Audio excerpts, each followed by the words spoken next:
नमस्कार, मैं श्यामगिरी। आप देख रहे हैं टीएफडी इंडिया न्यूज 24। टीएफडी इंडिया न्यूज 24 में आप सभी दर्शकों का स्वागत है। एनडीए में बवाल बढ़ गया। नीतीश नायडू शिंदे ने बढ़ाई मुश्किल। पीएमओ की बैठक में क्या ऐसे बिंदु पर हम चर्चा करने जा रहे हैं जो बड़ी और महत्वपूर्ण यह भी है कि हमारे देश की सरकार कितनी गंभीर है और किन मुद्दों पर गंभीर है, या फिर सिर्फ वह अपनी सरकार बचाने के लिए ही गंभीर है या देश के लिए कुछ करने के लिए भी गंभीर है। गंभीरता देश की जनता को लेकर के बिल्कुल भी इस सरकार में नहीं दिख रही है। इस वक्त पार्लियामेंट के अंदर भी हंगामेदार पार्लियामेंट है। विपक्ष सवाल खड़ा कर रहा है, लेकिन सरकार वही रटी रटाई बातें, सब कुछ चंगा सी। ऐसे में प्रधानमंत्री नरेंद्र मोदी से देश एक्सेप्ट करे कुछ कि उसके लिए करेंगे, यह तो बेईमानी होगी, इस बात से इनकार नहीं किया जा सकता। लेकिन हम इन मुद्दों पर गौर करें कि एनडीए के अंदर आखिर यह बवाल बढ़ क्यों रहा है और यह दिक्कतें क्यों आ रही है और सरकार कर क्या रही है, इस पर जरा गौटे क्यों आ रही है और सरकार कर क्या रही है, इस पर जरा गौर डालना बहुत जरूरी है। जैसा कि मैंने कहा, इनके बगैर इस सरकार का कोई अस्तित्व। अब एनडीए के अंदर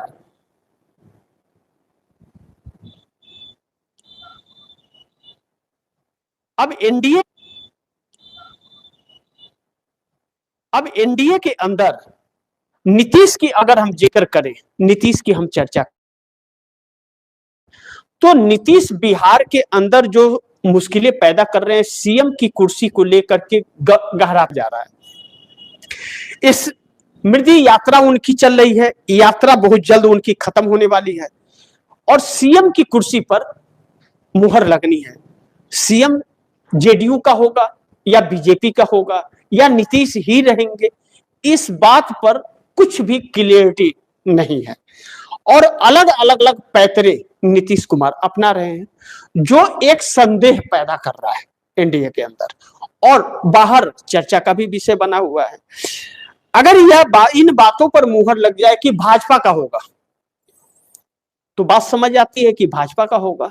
जेडीयू के कार्यकर्ता और नेता कहते हैं कि जेडीयू का सीएम होगा। जेडीयू कहती है कि हम नीतीश को दिल्ली जाने ही नहीं देंगे और भाजपा मीडिया में हवा बनवाती है कि मार्गदर्शक मंडल में रहेंगे नीतीश कुमार और उन्हीं के निगरानी में चलता रहेगा। भारतीय जनता पार्टी मार्गदर्शक मंडल वालों का क्या हाल करती है, यह दुनिया जान गई है। देश की बात छोड़िए, दुनिया जान गई है। जिस लाल कृष्ण आडवाणी ने नरेंद्र मोदी का अस्तित्व बनाया, राजनीतिक कैरियर बनाया, एंट्री कराई, उस लाल कृष्ण आडवाणी को तो कूड़े की तरह निकाल करके मक्खी की तरह फेंक दिया। तो नीतीश कुमार का क्या अस्तित्व है? मोदी रखेंगे तो मोदी से यह सब एक्सेप्ट कर लेना बेईमानी होगा और नीतीश कुमार इन बातों को समझ रहे हैं और उस मीडिया के चाल को भी समझ रहे हैं। अब फैसला हो नहीं पा रहा है और बात बढ़ती जा रही है। बात दो तीन तरह से होती है। कभी संजय झा कार्यकारी अध्यक्ष जो है, जो भारतीय जनता पार्टी से प्लांट किए हुए हैं, वह कार्यकारी अध्यक्ष हैं जेडीयू में। कभी वह कहते हैं कि जेडीयू का सीएम होगा, नीतीश के नेतृत्व में होगा, कभी निशांत कुमार को कहते हैं, कभी सम्राट चौधरी का बात चलता है। तो कुछ स्पष्ट नहीं है खबर, यानी कि अंदर खाने टकराव है बिहार एनडीए के अंदर, इसमें कोई शक नहीं है। लेकिन दूसरी तरफ चंद्रबाबू नायडू की भी मुश्किलें कम नहीं है। अभी तक तो महंगाई सबकी बात हो ही रही थी और यह महंगाई का मुद्दा जो अब आ गया है और बेरोजगारी का, इसे नजरअंदाज मत कीजिए। मैं तो उन अंधभक्तों को भी कहूंगा कि आप लोग देखते होंगे कि कुछ अंधभक्त भी अपने चैनल पर आते हैं, उन अंधभक्तों को भी कहूंगा कि आंखें खोल लो। कोई भी नेता किसी का होता नहीं है। नेता वही होता है जो देश के लिए काम करे और देश के सम्मान को बढ़ाए। नेता वह नहीं जो कमजोर हो, डरपोक हो, ऐसा नहीं। हवा फैलाने वाला नेता नहीं, काम करने वाला नेता चाहिए, रोजगार देने वाला चाहिए। लेकिन जो महंगाई की मार और बेरोजगारी की पड़ रही है, उन अनभक्तों के घर भी तो पड़ रही है। उन्हें भी तो कौन सा, उन्हें अगर दूसरे किसी का रोजगार जाएगा तो उसका नहीं जाएगा, इसकी गारंटी है क्या? दूसरे के लिए पेट्रोल 200 रुपया 150 रुपया लीटर होगा, उनके लिए नहीं होगा क्या? उनके लिए भी होगा। तो कम से कम आंखें खोल करके देखो, सच को सच और झूठ को झूठ कहने की हिम्मत रखो।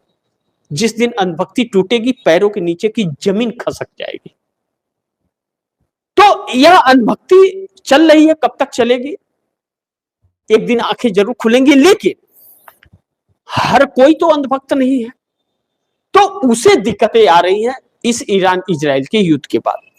अब जब नरेंद्र मोदी ने कल पार्लियामेंट के अंदर यह स्वीकार कर लिया कि उनका सबसे बड़ा फेलियर रहा और वह देश को संभाल नहीं पा रहे हैं, महंगाई की मार पड़ने वाली है, बेरोजगारी बढ़ने वाली है, बहुत बड़ी आपत्ति विपत्ति देश पर आने वाली है, वह तो मान लिया उन्होंने। उससे लड़ने के लिए हम लोग को तैयार रहना पड़ेगा। जैसे कोरोना से निपटे थे वैसे ही उससे भी निपट लेंगे, यही बात तो कहा मोदी जी ने। यानी कि कोरोना से भी भीषण परिस्थितियां देश में आने वाली है और वह लंबी अवधि के लिए होगा। मोदी ने कहा कि लंबी अवधि के लिए होगा, उसे मिलजुल करके काटना पड़ेगा। यानी कि लूटना है और घर बेचना है तो देश की जनता बेचे, और मलाई खाना है तो यह महामानव खाएगा। अनपढ़ आदमी, जो डरपोक आदमी है, जिसे कुछ आता जाता नहीं है, न नीति का मतलब है न तो बाकी किसी चीज का है। तो यह जो सरकार चल रही है, कैसे हम कहें, किस तरफ से, किस एंगल से हम कहें कि यह हमारी सरकार है और हमारे देश की सरकार है? एक काम तो यह व्यक्ति बताए, दूसरों के चरणों में दंडवत है यह व्यक्ति। जो डरपोक भाग रहा है रण छोड़ के, मैदान छोड़ करके ट्रंप, उसके कदमों में यह व्यक्ति बिछा हुआ है। जो नेतन्याहू वर्ल्ड वांटेड है, उसके कदमों में बिछा हुआ है यह व्यक्ति। ईरान जंग को लेकर के कुछ बोल नहीं पाता है, तो कैसे कहें यह हमारे देश का प्रधानमंत्री? ऐसा हमारे देश का प्रधानमंत्री हुआ करते थे। सबसे छोटा कार्यकाल जो देवी गौड़ा, इंद्र कुमार गुजराल और चंद्रशेखर सिंह का था, वह इससे 1 लाख गुना बेहतर थे। उनके पैरों के धूल के बराबर भी यह मोदी नहीं निकला। कैसे मान ले हम? सिर्फ पार्टियों को तोड़कर, विपक्षी दलों को, उनके ऊपर ब्यूरोक्रेसी को का लगाम लगा करके और झूठा आरोप लगा करके जेल में डाल के बदनाम करके सत्ता पर काबिज रहना, यह राजनीति है। इससे देश आगे बढ़ेगा। लेकिन है अंधभक्त जो चलते हैं। लेकिन अब जो नायडू की बात मैं कर रहा हूं, चंद्रबाबू नायडू का ऐसे तो नहीं चलेगा। चंद्रबाबू नायडू ढोंग रचेंगे आंध्र प्रदेश में तो लोग दौड़ा लेंगे उनको। वह आंध्र प्रदेश है, वह यूपी बिहार नहीं है कि अंधभक्ति वहां पर है, आंखों पे पट्टी नहीं है, आंखें खुली हुई हैं और आंखों से दिख भी रहा है। वह चंद्रबाबू नायडू चौतरफा फंस रहे हैं। अब करे तो क्या करे? पहले तो एसआईआर का उन्होंने विरोध किया, मुख्य चुनाव आयुक्त के पास आकर के चुनाव आयोग में उन्होंने लिखित नाराजगी अपनी व्यक्त की कि इस एसआईआर हमारे के पक्ष में मैं नहीं हूं। वन नेशन वन इलेक्शन का विरोध उन्होंने किया। अब जो यह सरकार 800 कुछ 86 सीटें तकरीबन करने जा रही है लोकसभा का 543 से, तो साउथ की सीटें कम करने जा रही है। ऐसे ही कर देगी क्या यह सरकार? पार्लियामेंट में चर्चा नहीं करेगी? उस पर चंद्रबाबू नायडू साथ खड़े नहीं है। और चंद्रबाबू नायडू को नरेंद्र मोदी की नीतियों की वजह से भी दिक्कतें हो रही है। पिछले कार्यक्रम में मैंने आप दर्शकों को बताया था कि आंध्र प्रदेश के अंदर जो प्रोजेक्ट चंद्रबाबू नायडू लगा, देखिए चंद्रबाबू नायडू इस एनडीए गठबंधन के अंदर एक ऐसे शख्स हैं जो चाहते हैं कि 2029 तक सरकार चले, चाहे वह किसी को भी समर्थन दे, इंडिया गठबंधन को दे, एनडीए को दे, वह 2029 तक का पूरा कार्यकाल पूरा करने के लिए समर्थन देते हैं। वह चाहते हैं कि उनके राज्य का विकास हो। चुनाव, मध्यवर्ती चुनाव वह नहीं चाहते हैं। अब ऐसे में नरेंद्र मोदी सरकार फंसी हुई है कि इनकी नीतियों की वजह से उनके सारे प्रोजेक्ट धरे के धरे रह गए, और जो इन्वेस्टर थे वह इन्वेस्टर अब आने से मना कर रहे हैं, क्योंकि भारत में तो पैसा लगा ही नहीं रहा है, कोई पैसा निकाल रहा है भारत से। तो चंद्रबाबू नायडू आंध्र प्रदेश का विकास कैसे करेंगे? जो वहां की जनता से वादा किए हैं वह कैसे पूरा करेंगे? वह आईटी हब कहां लगाएंगे? क्या आईटी हब बना करके नरेंद्र मोदी के घर में क्या नाम है कि वो करेंगे, आईटी बैठाएंगे लोगों को, नरेंद्र मोदी के घर से कमाएंगे? नरेंद्र मोदी ने तो जो वादा किया वो पूरा ही नहीं किया। अब ऐसे में चंद्रबाबू नायडू बड़ी विचलित है, चुप्पी मारी हुई है, समझ नहीं आ रहा है उन्हें क्या करे ना करे। लेकिन चंद्रबाबू नायडू का मनमुटाव बढ़ता जा रहा है कई सारे कारणों से भी। लेकिन दूसरी तरफ एकनाथ शिंदे हैं, महाराष्ट्र में 7 सांसदों वाली पार्टी है, डिप्टी सीएम है। अब उनका एक ऐसे प्रकरण में नाम आ गया है कि जो बड़ी मुश्किल में डाल रहा है। एप्स्टीन पार्ट 2, मुंबई का एप्स्टीन। वह एप्स्टीन अमेरिका वाला बात अलग था जिसमें मोदी का सबका नाम आया था। एक मुंबई का एप्स्टीन आ गया, एक बाबा जो भारतीय जनता पार्टी का है, वह क्या नाम है 50 लड़कियों के साथ उसके वीडियो हैं, और उसके साथ में शिवराज सिंह चौहान, माफ कीजिएगा, एकनाथ शिंदे हुए, महाराष्ट्र के सीएम देवेंद्र फडणवीस हुए, गृह मंत्री अमित शाह हुए, ऐसे बड़े बड़े लोगों के उसके साथ तस्वीरें हैं, फोटो है। तो ऐसे लोगों के वजह से जो एक उनकी छवि जा रही, तो अमित शाह को और देवेंद्र फडणवीस को तो लोग कम दिखा रहे हैं, एकनाथ शिंदे को ज्यादा दिखा रहे हैं। अब एकनाथ शिंदे सोच रहे हैं कि भारतीय जनता पार्टी ये सब काम करा रही है, और कराती है, इसमें तो कोई शक ही नहीं है। अब उनका मनमुटाव पहले ही था, भाजपा के ऊपर विश्वास नहीं था, क्योंकि उनकी पार्टी को भाजपा में विलय करने के लिए बार बार प्रेशर दिया गया, तो किसी तरह बचा करके रखे।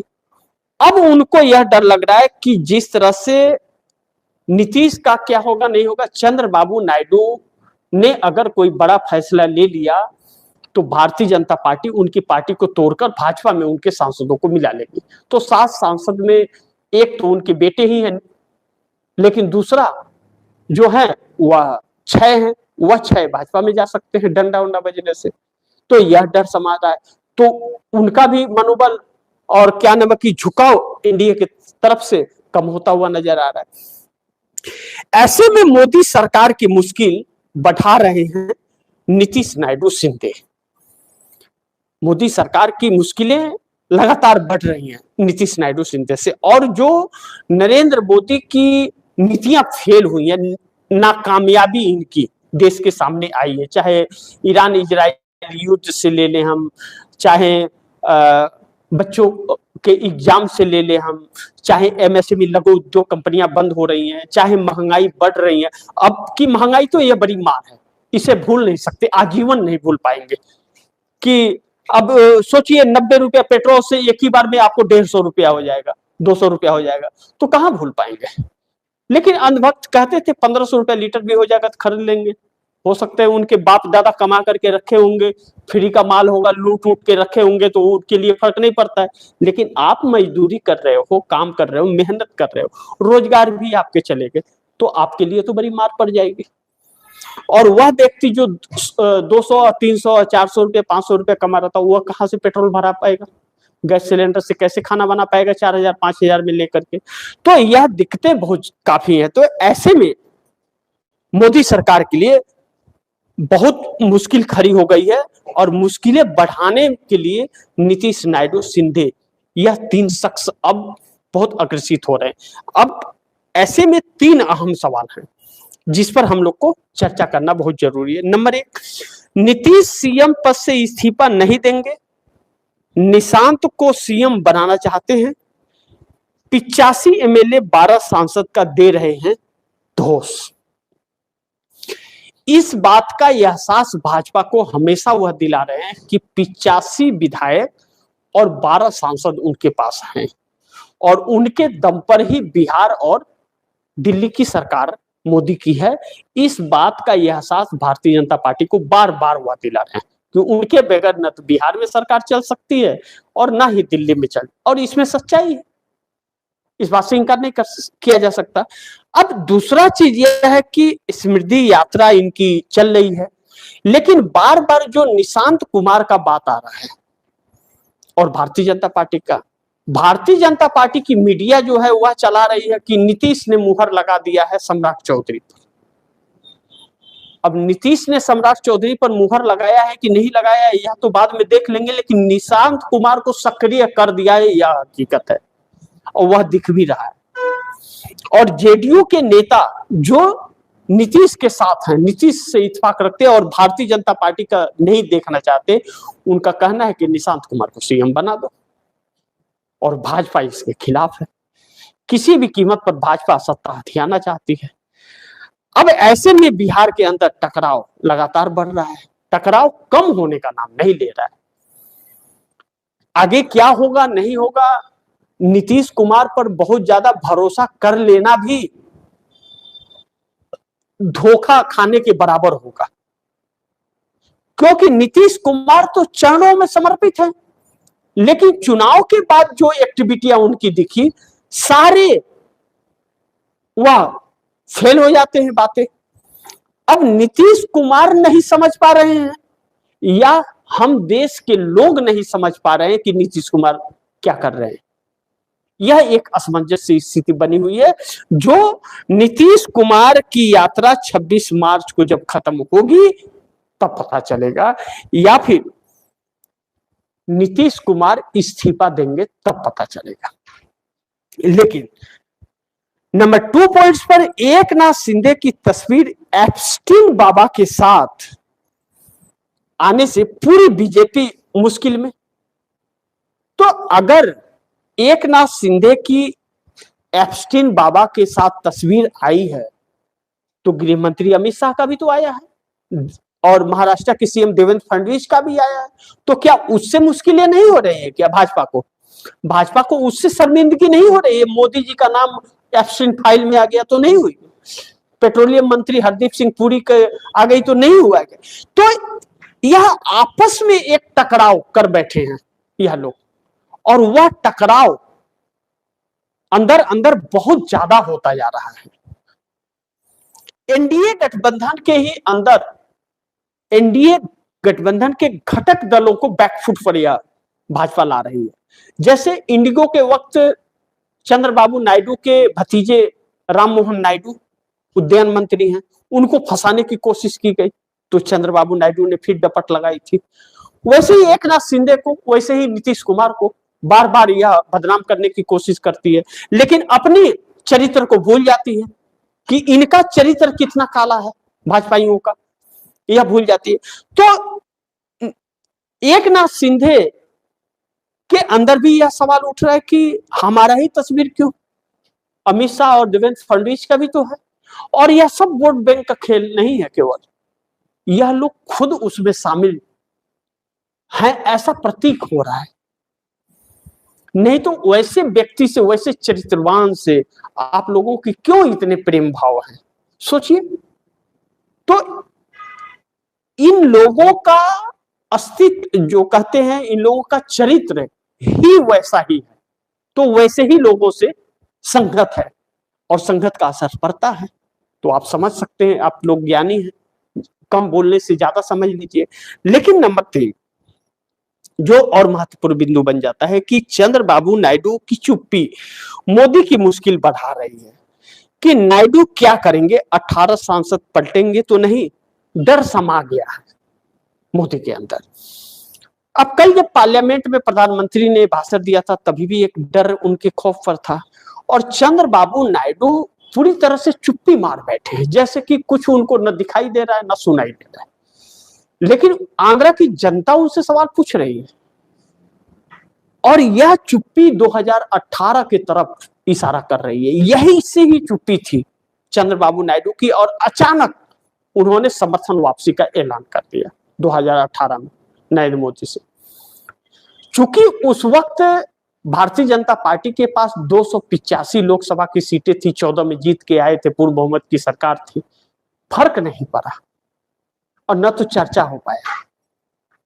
लेकिन इस बार अगर चंद्रबाबू नायडू ने वही नीति दोहरा दी तो मोदी का क्या होगा? तब तो सत्ता गंवा बैठेंगे। यह डर और खौफ इनके अंदर है। अब देखना यह होगा कि एनडीए में जो बवाल मुश्किल बढ़ा रहे हैं या क्या होता है। लेकिन पीएमओ की बैठक में क्या हुआ? पीएमओ की बैठक में आजा पाजा पेट में समा जा, उसके अंदर क्या हुआ यह पता नहीं किसी को, और बाहर क्या हो रहा है अंदर से इसे कोई मतलब ही नहीं है। यानी कि वह बैठक एक दिखावा और अपने आप के गुनाहों को छुपाने के लिए एक रणनीति तैयार करना था। इस देश को संकट से निकालने का नहीं, उस बैठक का मुख्य उद्देश्य यही सही था, यही लग रहा। वरना सरकार आके बताती, लेकिन सरकार तो बता नहीं रही। अब बाकी आप दर्शकों की क्या राय है, क्या सुझाव है, कमेंट बॉक्स में दीजिएगा। इस खबर को ज्यादा से ज्यादा शेयर कीजिए, अपने दोस्तों को भी कहिए आगे शेयर करें। और आपने अगर टीएफडी इंडिया न्यूज 24 को सब्सक्राइब नहीं किया, सब्सक्राइब कर लीजिए। अपने दोस्तों को भी कहिएगा टीएफडी इंडिया न्यूज 24 को सब्सक्राइब करें। मिलते हैं अगली खबर के साथ, तब तक के लिए नमस्कार।